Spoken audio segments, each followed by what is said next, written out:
Bienvenidos telespectadores y telespectadoras de este canal Televisión y Mírame Televisión a este programa Con Más Salud. Fíjense qué riquísima calabaza nos acompaña hoy en este plató. La calabaza, con las múltiples propiedades saludables que tiene, pues va a ser parte hoy de una receta de risotto con calabaza que nos va a ofrecer Moisés Santana. En el año 1685 aproximadamente, el médico Thomas Willis describió por primera vez un caso de una enfermedad caracterizada por una necesidad irresistible de mover las piernas y de unas sensaciones parestésicas desagradables en ella. Posteriormente, otro médico, Carl Alex Herbert, en el año 1945 describió 34 casos con esta enfermedad y que la denominó síndrome de piernas inquietas. De esta enfermedad hablaremos hoy con el neurólogo Raúl Amela. Muchos de los espectadores han padecido o padecerán de lumbalgia, ya que se estima que de 6 a 8 personas a lo largo de su vida de cada 10 van a padecer esta enfermedad. En la mayoría de los casos, como ya hemos dicho en otros programas, hasta el 80% no se conoce la causa que los produce. Aún así, la mayoría de ellas tiene una causa mecánica, es decir, que está relacionada con algún esfuerzo, con alguna mala postura y que habitualmente mejoran con el reposo. Pero hay otro grupo de enfermedades que provocan dolor en la zona lumbar. Está provocado por enfermedades reumatológicas y por ello hoy está aquí en este programa la reumatóloga María Ángeles Acosta para hablarnos del dolor lumbar inflamatorio. Seguro que también muchos, los que han dejado de fumar y han fracasado, o aquellos que lo han conseguido, han pasado por un síndrome de abstinencia a la nicotina. Pues hoy vamos a ofrecerles y abrir nuestro programa con unas recomendaciones para evitar los síntomas de abstinencia a la nicotina. Comenzamos.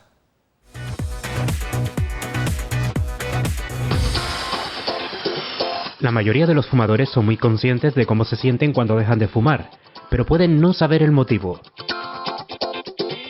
La nicotina es la principal sustancia adictiva de los cigarrillos y otras formas de tabaco. Aproximadamente el 80-90% de los fumadores habituales son adictos a la nicotina. La nicotina es una droga que afecta a muchas partes del cuerpo, como el cerebro. Con el tiempo, el cuerpo y el cerebro se acostumbran a la nicotina. Por ello, cuando dejas de fumar, el organismo tiene que adaptarse a no tener esa nicotina. Los síntomas de abstinencia son señales de que el cuerpo se está ajustando a la falta de esa sustancia. Este proceso de ajuste es desagradable para la mayoría de las personas, pero afortunadamente el peor de los síntomas suele durar desde algunos días hasta un par de semanas, aunque los antojos de un cigarrillo pueden durar más tiempo. Aún así, el síndrome de abstinencia a la nicotina puede superarse ayudándote de las siguientes recomendaciones. Si se siente nervioso o con ansiedad, o si tiene un gran deseo de fumar, respire profundamente e intente técnicas de relajación. El personal sanitario puede asesorarle para ello. Piense que este deseo es cada vez menos frecuente e intenso. Intente beber agua o zumo durante el día y mastique chicles sin azúcar. Si no consigue dormir y está con insomnio, haga ejercicio físico por la tarde diariamente. Tome alguna infusión relajante y evite el café y las bebidas que contengan cafeína. Y vuelva a hacer técnicas de relajación antes de irse a la cama. Otro síntoma que puede presentarse es el estreñimiento. Para solventarlo, beba mucha agua y coma alimentos ricos en fibra. El ejercicio físico es ideal para estimular el tránsito intestinal, por lo que debe evitar el sedentarismo. Algunos fumadores suelen tener episodios de mucha hambre durante la abstinencia. Si esto le ocurre, debe vigilar lo que come. Trate de que sean comidas bajas en calorías, ricas en fibra, fruta y verduras, y evite los alimentos dulces o azucarados, al igual que los zumos y jugos, que deben ser sin azúcar. Y como siempre, beba mucha agua. Por último, si se siente cansado o cansada, intente aumentar las horas de sueño y descanso. Continuamos nuestro programa con la doctora Acosta, reumatóloga de Hospitales San Roque, con la que vamos a hablar de la diferencia entre los dolores lumbares mecánicos y los dolores lumbares inflamatorios. ¿Qué tal, Ángeles? Hola, ¿qué tal? Muchísimas gracias por venir nuevamente a nuestro programa y en este caso para hablar del dolor lumbar. Bien es cierto que en este programa ya hemos tenido médicos y fisioterapeutas con el que hemos hablado de los dolores lumbares, pero ¿qué implican los dolores lumbares para tu especialidad, para la reumatología? Pues ustedes ya han hablado otras muchas veces de dolores lumbares, pero hoy vamos a hablar de datos que hacen que ese dolor tenga que ser visto por un reumatólogo, claves para que sepamos cuándo tenemos que contactar con el especialista en reumatología. Efectivamente, para ello es importante que los telespectadores puedan entender qué es un dolor lumbar mecánico y cuáles son sus causas. El dolor lumbar se caracteriza pues por un dolor en la parte de atrás de la espalda, la parte baja de la espalda, y cuando se refiere a un dolor lumbar mecánico quiere decir que es un dolor que aumenta con la actividad, es decir, a medida que va pasando el día o que camina o que el paciente está mucho tiempo en la misma postura, ese dolor va aumentando. Se puede dar a cualquier edad, de hecho, gran porcentaje de la población adulta vamos a tener un dolor lumbar a lo largo de nuestra vida. Y este dolor normalmente en reposo alivia, esa es su característica principal, que en reposo alivia. ¿Y cuáles suelen ser las causas? Que son precisamente las que hemos tratado hasta ahora en este programa. Pues las causas de dolor lumbar mecánico son, por ejemplo, la discopatía degenerativa. La discopatía degenerativa no es sino que el disco intervertebral, que es esa almohadilla que hace como de amortiguación entre las vértebras, se vaya deshidratando y vaya perdiendo altura y hace que el espacio entre las vértebras sea menor. Se va desgastando. Se va desgastando, el desgaste. La discopatía degenerativa es una causa. Otra posible causa es la espondilolistesis, que son alteraciones de la alineación, es decir, que una vértebra esté desplazada con respecto a la que tiene debajo. Más adelante o más hacia adelante atrás. o más detrás, exacto. Otra posible causa, la estenosis de canal. Estenosis de canal es estrechamiento del canal por el que pasa la médula, la conducción nerviosa, y esa es otra posible causa de dolor lumbar mecánico. Y también los síndromes miofaciales, que suena así como muy rimbombante. Sí, pero por ejemplo estuvimos hablando de ello cuando estuvimos tratando el tema de las fascias, por ejemplo. Eso es. Que está relacionada a esa unión miofacial. Exacto, la unión de la fascia con el músculo muchas veces puede producir esos dolores en la espalda, que son también de características mecánicas. ¿Y qué es un dolor lumbar inflamatorio? Pues un dolor lumbar inflamatorio se va a caracterizar por aparecer en pacientes jóvenes, menores de 40 años, y que aparece característicamente en reposo. El dolor es inconfundible, el paciente nos lo va a contar como que está acostado en la cama durmiendo y el dolor lumbar lo va a despertar. No es que cuando se mueva en la cama le duela, no, es que está dormido y el dolor lo despierta de la cama y lo obliga a levantarse. ¿Vale? En actividad va a mejorar a lo largo del día, está bien. El reposo es lo que hace que empeore ese dolor. Y además, característicamente, como es un dolor inflamatorio, mejora con antiinflamatorios más que con otros analgésicos. ¿Vale? Y suelen ser personas también esta edad de presentación suelen ser personas más jóvenes. Más jóvenes, exacto, que el otro tipo de dolor. Que el otro tipo de dolor, aunque hay también algunos ya que hoy en día pues da Sí, igual la edad, ¿no? Sí. ¿Cuáles suelen ser las causas de este dolor lumbar inflamatorio? La causa del dolor lumbar inflamatorio van a ser un grupo de enfermedades reumáticas que están dentro del grupo de las espondiloartritis. Todo lo que acaba en itis es inflamación. Entonces, dentro de las espondiloartritis hay varias. Estaría la espondilitis anquilosante, la artritis psoriásica, la enfermedad de Reiter. Todas estas, si quieres, en otro programa las comentamos. Perfecto. La enfermedad de Reiter, las espondiloartritis relacionadas con la enfermedad inflamatoria intestinal, enfermedad de Crohn, colitis ulcerosa, y las espondiloartritis indiferenciadas, que son un grupo de espondiloartritis en las que no se conoce tampoco la causa. Pero a diferencia del dolor lumbar mecánico, que el dolor suele circunscribirse a la zona lumbar, independientemente que pueda luego dar una ciática o no, Ajá. pero el dolor lumbar inflamatorio, al ser una inflamación de nuestro organismo que esté afectando más a esa zona, también podemos tener manifestaciones clínicas en otros órganos. Claro, las espondiloartritis muchas veces van a tener manifestaciones que no van a ser meramente axiales, es decir, no van a ser solamente en la espalda, sino que va a haber manifestaciones en otras partes del cuerpo. Por ejemplo, la sacroileitis, como vemos ahí en la imagen, que es inflamación en las articulaciones sacroiliacas, que son las que unen el sacro con la pelvis. Exactamente. Y que van a producir un dolor también muy característico, que es en la zona superior de la nalga, ¿vale? Que a veces es un dolor alternante, puede afectar a un lado o al otro, a cualquiera de las dos articulaciones, y también es muy parecido al otro dolor que hablábamos, porque también despierta por la noche. Es un dolor lumbar, dolor en la parte superior de las nalgas, que despierta de madrugada y que además también por la mañana se acompaña de rigidez.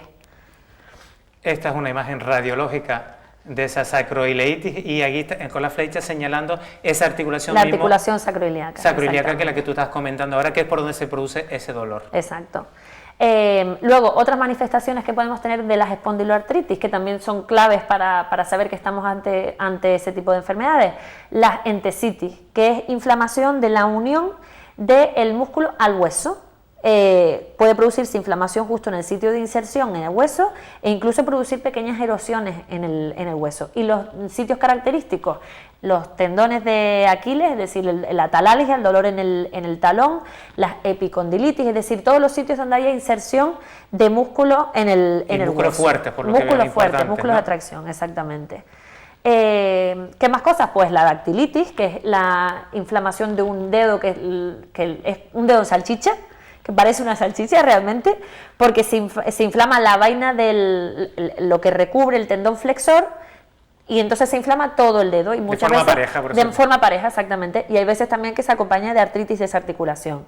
Y luego artritis periférica en cualquier otra articulación del cuerpo. Y muchas veces el paciente ha tenido una uveitis, que es una inflamación del ojo, y viene con la hoja del oftalmólogo, que venga el reumatólogo, y el paciente ya dice, bueno, yo no entiendo nada. Pero es verdad. Me han dicho que vean al reumatólogo porque tengo los ojos inflamados. Sí, porque la uveitis anterior recidivante, es decir, repetitiva, que es una zona concreta del ojo, todo hay que decirlo, que no es el ojo general ni cualquier tipo de ojo rojo. Exactamente, no es una conjuntivitis vírica que podemos tener y con frecuencia, es una uveitis, que es una inflamación de una capa específica del ojo. Muchas veces está relacionada con las espondiloartritis, ¿vale? Y las espondiloartritis HLA-B27 positivas, que eso ahora lo comentaremos. Luego comentaremos. Entonces, esa es otra manifestación que también aparece en las espondiloartritis, afectación de los ojos. ¿Nos puede, ya lo has nombrado, pero ¿nos pueden ayudar los análisis en el diagnóstico de estas enfermedades? Pues sí, porque como son inflamaciones en el cuerpo, vamos a tener en la mayoría de los pacientes un aumento de los reactantes de fase aguda. Los reactantes de fase aguda son la proteína C reactiva, por ejemplo, que es una proteína que se eleva en la sangre cuando hay inflamación, o la velocidad de sedimentación. La tan conocida velocidad que dice la velocidad, tengo velocidad en la sangre, ¿no? Pues esas dos cosas se pueden elevar, y entonces eso nos va a dar también pista de que estamos ante una inflamación sistémica, una inflamación del cuerpo, ¿vale? Hay que tener en cuenta que, excepto la HLA-B27, pero bueno, también la velocidad o la PCR no son datos analíticos exclusivos de estas enfermedades. No, por eso te digo que es una herramienta que nos ayuda una vez que tenemos una sospecha diagnóstica. Es decir, si aparte de ese dolor inflamatorio le hemos visto una dactilitis o ha tenido una uveitis y además tiene aumento de los reactantes de fase aguda en la analítica, pues ya tenemos muchos datos que nos hacen pensar que tiene esa enfermedad. Y lo que nombrábamos antes del B27 positivo, es un gen que está presente en más del 90% de las espondilitis anquilosantes, que es una enfermedad en concreto. Las otras pueden tenerlo o no positivo, es decir, no quiere decir que no lo tenga, no tiene la enfermedad, pero en la mayoría de los casos nos puede ayudar mucho. Ni que tenga el HLA-B27 significa que desarrolle esta Exactamente, enfermedad. Hay pacientes que tienen B27 y no han desarrollado ningún síntoma de enfermedad. Lo más importante de que estés aquí hoy es que nos dejo un último consejo para explicarle a los pacientes cuándo pueden estar en la pista de un dolor lumbar inflamatorio, y que de esta forma nos den más datos a nosotros para poderlos diagnosticar de forma más correcta. Bueno, pues yo creo que los mensajes que nos tenemos que dar hoy es que el dolor lumbar de características inflamatorias es muy, muy, muy claro. Es decir, es un dolor que aparece en reposo, no cuando me voy a levantar, no, es un dolor que el paciente está durmiendo y lo despierta. Se dan pacientes jóvenes, menores de 40 a 45 años, mejora claramente con la actividad y con antiinflamatorios. Y además las otras cosas que hemos dicho que nos pueden ayudar, nos van a orientar a ir al reumatólogo, que tengamos una inflamación de una articulación, de un dedo, una inflamación de un ojo que se llame uveitis, no inflamación en cualquier sitio, o que nuestro médico de cabecera nos haya hecho una analítica y vemos que tiene esa elevación de las proteínas de inflamación en la sangre. Todas esas cosas nos hacen pensar que tenemos que ir al reumatólogo. Y en estos casos además que no ha habido un desencadenante traumático tampoco. Exacto, por medio. porque eso aparece de manera insidiosa y no hay ninguna causa, simplemente un día empieza el dolor. María Ángeles, muchísimas gracias. Gracias a ustedes. Yo sé que tú también eres una persona de buen comer y además de comer de forma muy saludable. Pues vamos a ver ahora una receta de risotto de calabazas con nuestro compañero Moisés Santana.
Tú también haces posible este programa. Contacta con nosotros a través del Facebook, en facebook.com/conmassaludtv o a través del correo electrónico conmassaludtv@gmail.com. Haznos llegar tus ideas, sugerencias y aquellos temas que te gustaría que tratásemos en el programa. Te esperamos.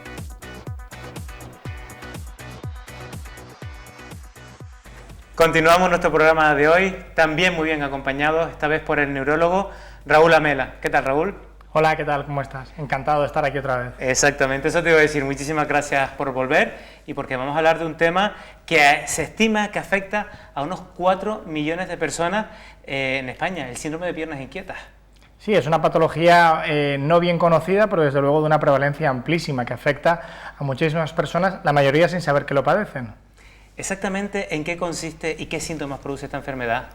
Pues el síndrome de piernas inquietas es un trastorno neurológico que consiste fundamentalmente en una sensación desagradable e incómoda que sufren los pacientes, típicamente en las piernas, pero puede ocurrir en cualquier parte del cuerpo, que empeora con el reposo y es más evidente en la tarde-noche. ¿A quiénes afecta más este síndrome de piernas inquietas? Pues la verdad es que puede afectar a casi cualquier persona, es decir, está descrito desde niños hasta ancianos, aunque típicamente tiene una prevalencia mayor, sobre todo en mujeres, entre los 30 y 50 años. Comentaste que también puede afectar a otras partes del cuerpo. ¿Qué zonas suelen ser más frecuentes además de las piernas? Pues puede aparecer en cualquier sitio. El síntoma habitual es una sensación desagradable e incómoda, lo más habitual va a ser que ocurra en las piernas, pero hemos visto pacientes que se quejaban de molestias recurrentes y persistentes en brazos, en tronco. Yo incluso vi un paciente que se quejaba de orejas inquietas. Pues eso sí que es raro, ¿eh? ¿Se sabe cuál es la causa de esta enfermedad? Pues como casi todos estos trastornos no tenemos muy claro la causa definitiva. Se sabe que hay un componente familiar en el cual, si bien no es necesariamente hereditario, sí que es más prevalente en personas de la misma familia, y cuando hemos analizado pacientes vemos que hay un déficit en un cofactor de hierro, en un transportador de una sustancia que se llama dopamina. Entonces, eso es lo que ocasiona que algunos movimientos o una necesidad de movimiento pueda contribuir al alivio o empeoramiento de los síntomas. Generalmente, casi siempre las enfermedades nosotros las dividimos en si son leves, si son moderadas o si son graves. ¿El porcentaje de pacientes con esta enfermedad grave es alto? Pues la mayoría son casos leves.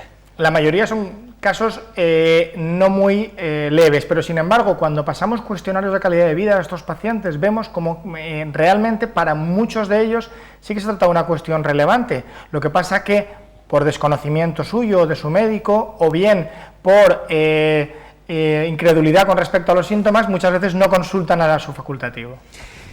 ¿Hay diferentes tipos de síndrome de piernas inquietas?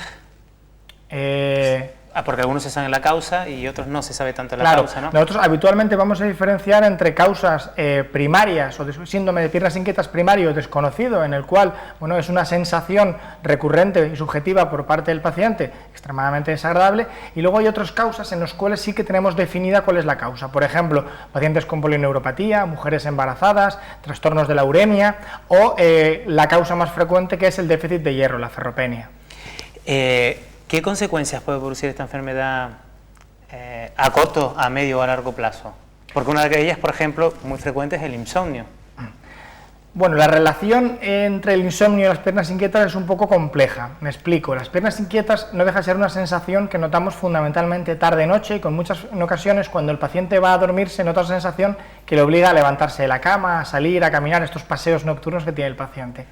Mucha gente lo confunde con el síndrome de movimientos periódicos de sueño, que realmente no es unas piernas inquietas definidas, sino que son unos movimientos repetitivos y reiterativos que tiene el paciente durante la noche en forma de salvas que pueden alterar su patrón de sueño. Estos dos procesos coexisten en un 80% de los casos, pero ni todos los pacientes con movimientos periódicos tienen piernas inquietas, ni todas las piernas inquietas tienen movimientos periódicos de sueño. Efectivamente.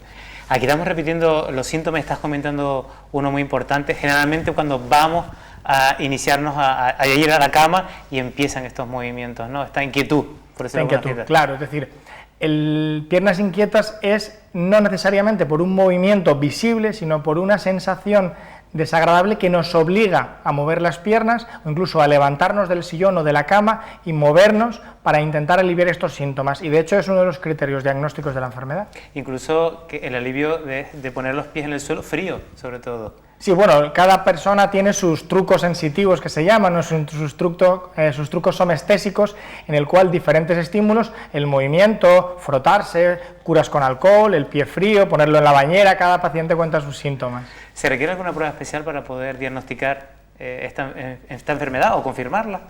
Pues realmente no, es decir, como casi todos los procesos neurológicos, como vimos muchos con el tema de las cefaleas o vemos con algunas otras enfermedades como las demencias o el Parkinson, las piernas inquietas no tienen una prueba necesaria e imprescindible para el diagnóstico. Existen pruebas de apoyo, pero realmente se basa en síntomas, es decir, hay una serie de criterios como son esta sensación, este alivio con el movimiento y este patrón circadiano, es decir, esta afectación predominante tarde-noche, aunque en fases avanzadas puede afectar las 24 horas del día, ¿de acuerdo?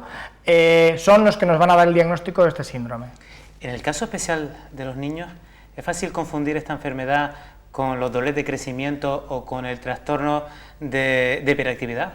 Sí, es decir, si bien en los niños es más infrecuente que en los adultos, sí que se han dado casos de niños con síndrome de piernas inquietas que los cuentan muy bien, pero que claro, esta necesidad de moverse predominantemente en vigilia, hemos dicho que cuando la fase está avanzada puede ocurrir también durante el día, y no en todos los pacientes empieza la noche, sino que algunos también puede ocurrir a la hora de la siesta o incluso en otras situaciones de reposo, como permanecer en clase durante muchas horas, puede obligarte a necesitar movimiento para alivio de los síntomas, y evidentemente son niños considerados revoltosos, incapaces de sentarse en la silla.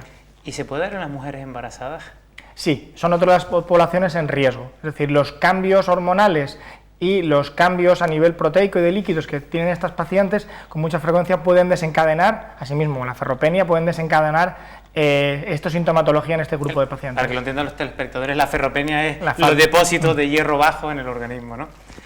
¿El ejercicio físico cómo influye en esta enfermedad? ¿De forma positiva, de forma negativa? Evidentemente positivo. El ejercicio físico siempre es positivo, ¿de acuerdo? Y en estos casos en los que el estímulo repetido, sensitivo, que ocasiona el ejercicio físico habitual, rutinario, es decir, si hacemos un ejercicio físico excesivo, sí que nos puede provocar un cansancio extremo e incluso un agravamiento, pero el entrenamiento físico y el ejercicio físico diario, rutinario y controlado es tremendamente positivo.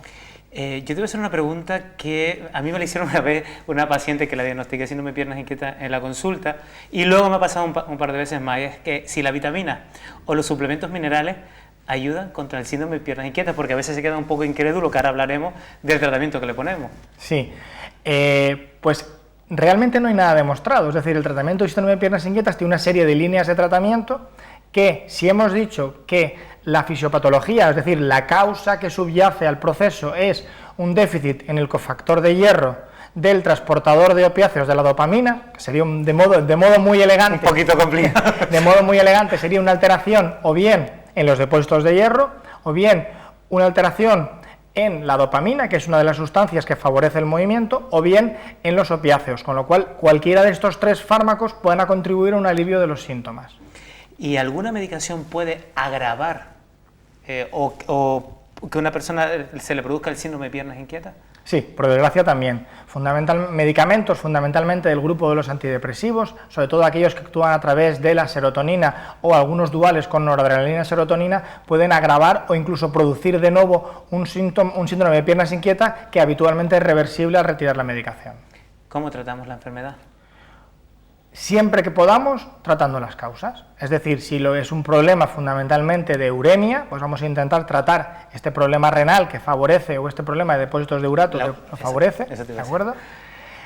Si lo que tenemos es un déficit de hierro, que es con mucho la causa más frecuente, pues vamos a suplementar al paciente con el hierro para colocar unos niveles de ferritina adecuados. Incluso en aquellas causas, como comentábamos fuera de cámaras, en aquellas causas que los depósitos estén incluso normales. Incluso normales, incluso pacientes sin anemia, es decir, pero pacientes en los cuales vemos que con unos síntomas muy definidos los niveles de los depósitos de hierro están por debajo de lo que nos gustaría en estos casos, no en todos, pero sí en estos, vamos a suplementarlos incluso a dosis máximas, es decir, por encima de 50.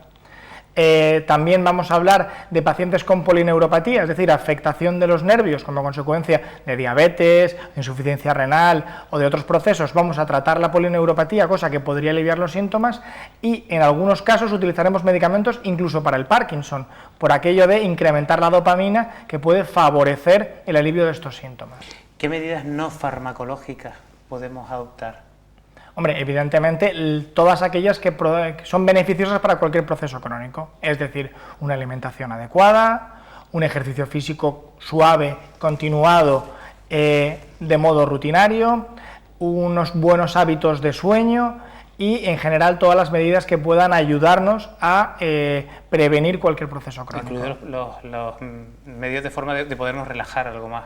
Claro, evidentemente. Si estamos hablando de que esto se trata de una sensación subjetiva, es decir, esto es como el picor. Cuando uno está nervioso, parece que le pica más. Cuando uno tiene un ruido en el oído y se va a una zona silenciosa, parece que el ruido es más fuerte. Es decir, todos aquellos procesos crónicos tienen un montón de aferencias límbicas, es decir, tienen un montón de aferencias y somos capaces, en base a nuestras emociones, a modular lo que percibimos.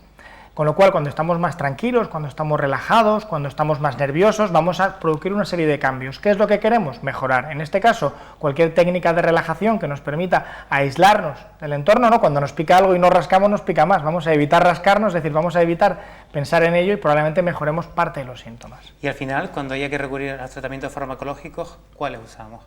Pues lo hemos dicho, buscaremos aquel más acorde a las necesidades del paciente. Cuando hay un déficit demostrado lo trataremos, cuando no hay un alivio sintomático con ninguno de los ni ningún déficit demostrado, probaremos con lo que se llaman agonistas dopaminérgicos, medicamentos que actúan a través de incrementando la dopamina, y en casos muy rebeldes, a veces los opiáceos, la codeína por ejemplo, es un buen fármaco para controlar los síntomas y las crisis. Y a veces también el clonazepam lo solemos utilizar con una frecuencia, que es un tipo de benzodiazepina, un ansiolítico. Sí, tiene un efecto antidolor, tiene un efecto antiepiléptico y también puede modular el tema de las crisis de los pacientes. Tema parece complejo, pero al final es bastante más sencillo y porque también, afortunadamente, son pocos los casos graves que hay de síndrome de piernas inquietas. Sí, gracias a Dios la mayoría son síntomas no muy graves y lo más importante, en la medida que la población sea capaz de reconocer los síntomas, pedir ayuda, los médicos ahora están excelentemente formados para reconocer los síntomas y tratarlos, el paciente va a mejorar y cuanto antes reconozcamos y tratemos los síntomas, sobre todo las causas reversibles por déficit de sustancias, vamos a mejorar mucho los pacientes. Raúl, pues muchísimas gracias por darnos toda esta información, como siempre cuando vienes a este programa, y te esperamos más adelante. Pues muchas gracias por la invitación, Pedro. Y a ustedes también nos despedimos. Hasta la semana que viene en este mismo programa, con más salud. En el próximo programa hablaremos sobre las anemias, los diferentes tipos que hay, sus síntomas y los tratamientos más adecuados para cada caso. Veremos cómo se realiza el estudio de las pisadas y cómo nuestra forma de caminar influye en algunos dolores en nuestro cuerpo. Y les ofreceremos la receta de un delicioso flan de naranja.